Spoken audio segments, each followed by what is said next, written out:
Dear students, welcome to the today lecture of PBM Product and Brand Management Unit 5th Module 6th Branding Equity.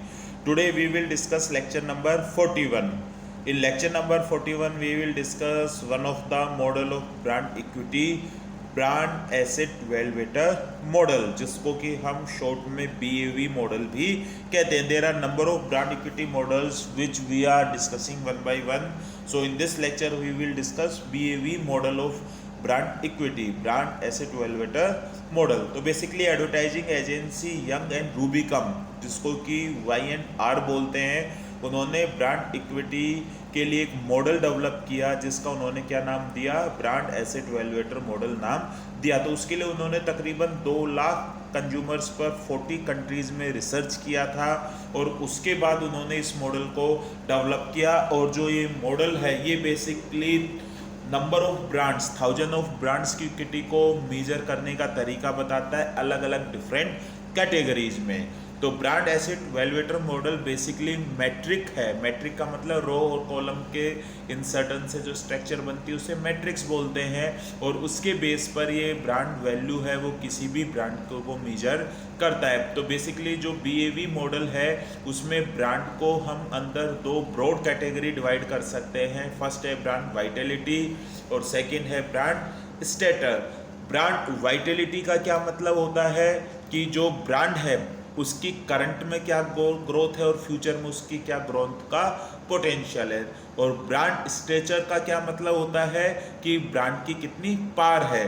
तो basically जो brand Vitality होती है वो brand की current और future oriented focus है, और जो ब्रांड स्ट्रेचर है वो ब्रांड की पार यानी कि पास्ट में उसने जो रेपुटेशन बनाई है उसके बेस पर है. तो जब हम इन 2 कैटेगरीज को आगे सब डिवाइडेड करते हैं ब्रांड को जज करने के लिए, तो 4 की कंपोनेंट्स ब्रांड इक्विटी के निकल कर आते हैं as per the BAV model. तो कौन कौन सा होगा? First, differentiation.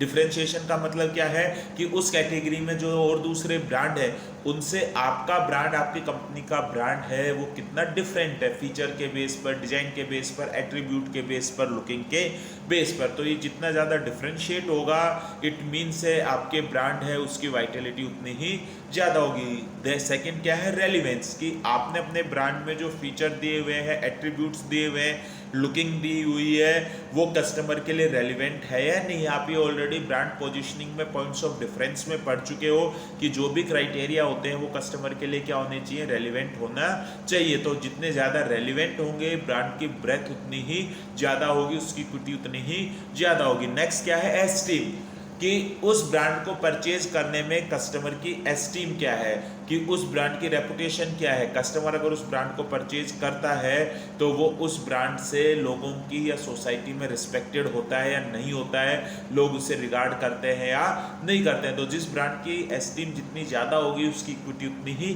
ज़्यादा होगी. नेक्स्ट क्या है? नॉलेज, कि कस्टमर को उस ब्रांड के बारे में कितनी नॉलेज है, कितनी इंफॉर्मेशन है उसके मैन्युफैक्चरर के बारे में, उसकी हिस्ट्री के बारे में, उस ब्रांड है उसके टैग लाइन, लोगो, पंच लाइन, इन सब के बारे में. तो ये अवेयरनेस जितनी ज़्यादा होगी इट मीन्स उस ब्रांड की इक्विटी उतनी ज़्यादा होगी, और ये अवेयरनेस जितनी कम होगी इट मीन्स उस ब्रांड की इक्विटी उतनी ही कम होगी. तो जो BAV मॉडल में ये जो 4 कंपोनेंट्स थे, डिफरेंशिएशन, रेलिवेंस, एस्टीम और नॉलेज, अगर हम इनको 2 पैरामीटर के बेस पर जज करें तो जो डिफरेंशिएशन और रेलिवेंस है इससे तो ब्रांड की स्ट्रेंथ बनती है, और ये जो 2 पिलर हैं ये बेसिकली ब्रांड की फ्यूचर के बेस पर होते हैं कि फ्यूचर में उसकी क्या ग्रोथ है, फ्यूचर में उसके जो क्राइटेरिया हैं वो कस्टमर के लिए कितने रेलिवेंट होंगे, जिसको कि हम ब्रांड वाइटलिटी भी बोलते हैं.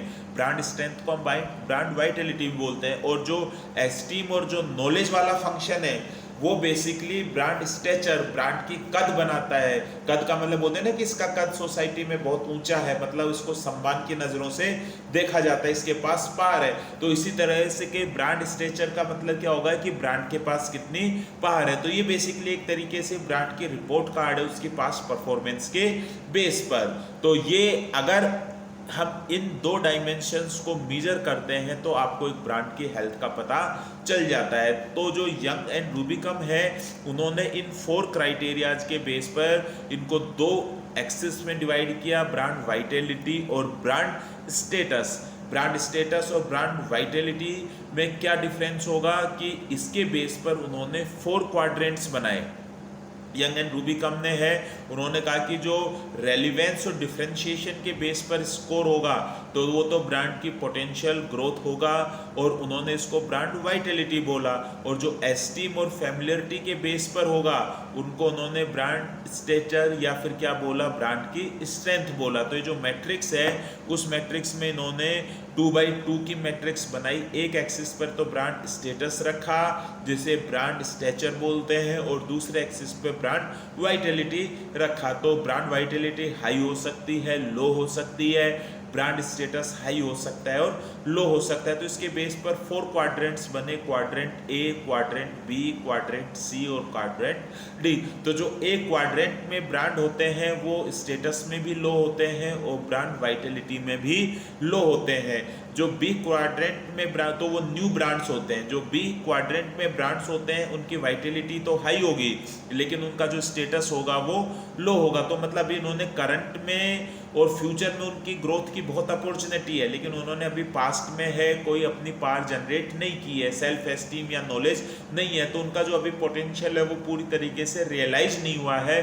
तो इन्हें हम क्या बोलते हैं, अनरियलाइज ब्रांड्स बोलते हैं। और वो ब्रांड्स जिनकी वाइटलिटी भी हाई है और वो ब्रांड जिनका स्टेटस या स्टेचर भी हाई है वो कौन से ब्रांड होंगे, लीडर ब्रांड होंगे, क्योंकि उन ब्रांड के लिए कस्टमर्स की नॉलेज भी है, उस ब्रांड को परचेज करते टाइम कस्टमर को सेल्फ एस्टीम भी है, एक्सपीरियंस होता है, उस ब्रांड में है जो फीचर्स हैं वो कस्टमर्स के लिए रेलिवेंट भी है, और उस ब्रांड में जो फीचर्स एट्रीब्यूट्स हैं वो बाकी के और कंपटीटर से डिफ्रेंशिएट भी हैं। तो ऐसे ब्रांड हैं उस कैटेगरी में कैसे ब्रांड कहलाएंगे, लीडर ब्रांड्स कहलाएंगे। और वो ब्रांड्स जिनका स्टेटस तो हाई है, मतलब कि उनकी एस्टीम और नॉलेज तो हाई है, लेकिन अब उनकी फ्यूचर में ग्रोथ अपॉर्चुनिटी डाउन है। अब उनके जो फीचर्स थे वो कस्टमर के लिए रेलिवेंट नहीं रहे, उनका जो डिफरेंशिएशन का पॉइंट था अब वो प्रोडक्ट्स हैं, वो ब्रांड्स अब डिफ्रेंशिएट नहीं कर पा रहे अपने आप को, तो उनकी जो वाइटलिटी है वो क्या हो गई, लो हो गई। तो इससे हम ब्रांड को क्या बोलते हैं, इरोडिंग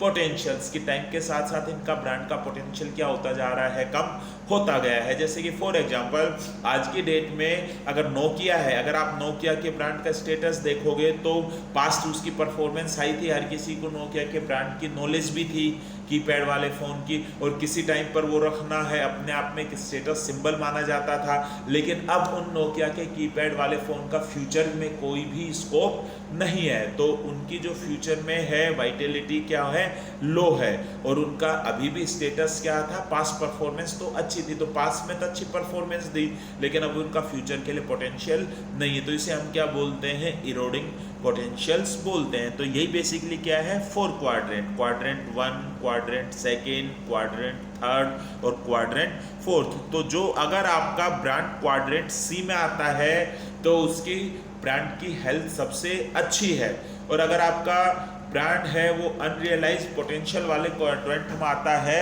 तो इट मीन्स आपके ब्रांड की फ्यूचर में ग्रोथ है। अब आपको मेहनत करनी पड़ेगी ब्रांड की नॉलेज को इंक्रीज करने के लिए, और जो ब्रांड की नॉलेज के साथ साथ कस्टमर उस ब्रांड को परचेज करते टाइम अपने आप को रिगार्डेड समझे, वो इंक्रीज करने के लिए।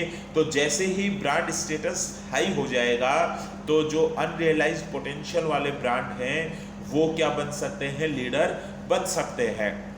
और जो ब्रांड अभी न्यू है उनकी वाइटलिटी भी लो है और स्टेटस भी लो है, तो अगर उनका ये सारी चीज़ें ब्रांड वाइटलिटी हाई हो जाती है तो वो अनरियलाइज पोटेंशियल वाले क्वाड्रेंट में चले जाते हैं, जिससे कि बाद में वो लीडर बन सकते हैं। और अगर उनके ब्रांड वाइटलिटी हाई नहीं हो पाती है और टाइम के साथ साथ है उनकी नॉलेज तो बन रही है, तो वो किस में चले जाएंगे, इरोडिंग पोटेंशियल में चले जाएंगे। तो हर कंपनी की कोशिश रहती है कि उसका ब्रांड है वो इससे कौन से क्वाड्रेंट में आए, लीडरशिप वाले क्वाड्रेंट में आए। तो उसके लिए कंपनी को अपने जो 4 कंपोनेंट्स हैं इनको क्या करना पड़ता है, इंप्रूव करना पड़ता है, डिफरेंशिएशन को, रेलिवेंस को, एस्टीम को और नॉलेज को। तो ये जो मॉडल था इसका क्या नाम है, ब्रांड एसेट वैल्यूएटर मॉडल। की ब्रांड एसेट बन रहा है या नहीं बन रहा है, तो एसेट के फॉर्म में ब्रांड की वैल्यू निकाली जा रही है। तो जिस कंपनी के पास जो ब्रांड है अगर वो डिफरेंशिएटेड है, वो रेलिवेंट है, उनकी एस्टीम हाई है, कस्टमर को उनकी नॉलेज है, तो वो ब्रांड है उस कंपनी के लिए क्या कहलाएंगे, एसेट कहलाएंगे,